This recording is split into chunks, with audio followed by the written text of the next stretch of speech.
We're going to be installing this GRX 11-speed rear derailleur.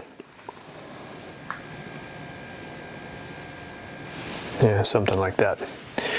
Anywho, yeah, big deal. So it's a long cage, and whoop-de-doo, Basil. So we got threads here. Nice to put a little grease on these threads right here. What I will do is, I like to get the 3-way tool, or you can use whatever tool you want. And I'm going to put the tool on right where I am going to turn it to install it. And we're going to get some grease. Ooh la la. There's a little bit of Shimano grease sitting on top of the Park Tool container. I'm just going to turn that. I'm going to turn my tool, rotate it, and just kind of slip it on those threads right there. Boom. Don't need a lot. And then this is a steel frame, so there's no removable dropout. It's all one piece right here. So this is what we're looking for. So this is the bolt that's going to be installed into that dropout.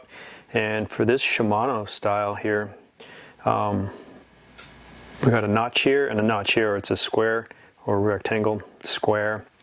When we go to install, we're going to be sitting on this guy here, or this piece will be laying on top of the ledge of the dropout. So we do not want to be in between. We want to be sitting here at the bottom, if I'm not mistaken. All right, so I'm going to go ahead and have my tool ready to go inside of the bolt. I'm going to come over here and something like this. So we're going to be sitting just like that. We do not want to be here. Some of these bikes will let you put it in the incorrect position, and this derailleur will sit funny. The chain will sag or sit funny, but most important thing is just come in nice and straight, start out very gently, make sure this is not getting caught in a weird place and then putting pressure on your threads. So I seem to clear everything, so it's sitting in the right spot there. But just for the heck of it, I'm going to back it out and see if we can have it sit in the middle as an accident. Loosen that a little bit, rotate. Yeah, it's letting me tighten. So we'll let you sit in a funny spot, but it's actually turning the whole derailleur in a weird way. So this is the incorrect position. I'm going to back it out. Watch how the whole body rotates. So everything, the wheel, see how much this whole section moved to go into the correct position. So sitting there, make sure it sits there on top. I'm just going to apply gentle pressure downward as I tighten the rest of the way. Sometimes it wants to turn up as you're tightening this, but everything went well. And this is normal. We just have a nice loose hinge right here.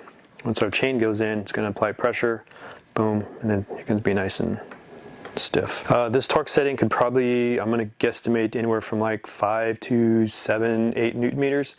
I definitely felt it come to a stop with by hand. Give it an extra little bump. Doesn't need a lot. Actually, I think I've rotated a little bit. Yep, hold down. It feels like you're just hitting something solid, boom. So it's going to get tough really quick, but just, I'm using quite a bit of force there, but this area you really can't hurt as long as your threads are in there nice and straight.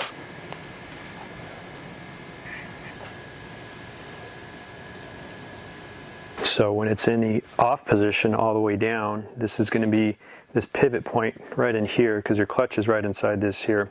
So it's going to be more susceptible to move this way with gravity, which is going to allow your chain to droop, and chain's going to get soft up on top here, hit a bunch of bumps, your chain's going to be slapping this top portion, chipping up your frame here. So when you're riding, we usually have this in the on position, so it's less likely to move, less likely to have your chain sag. It's going to keep it in a nice straight line.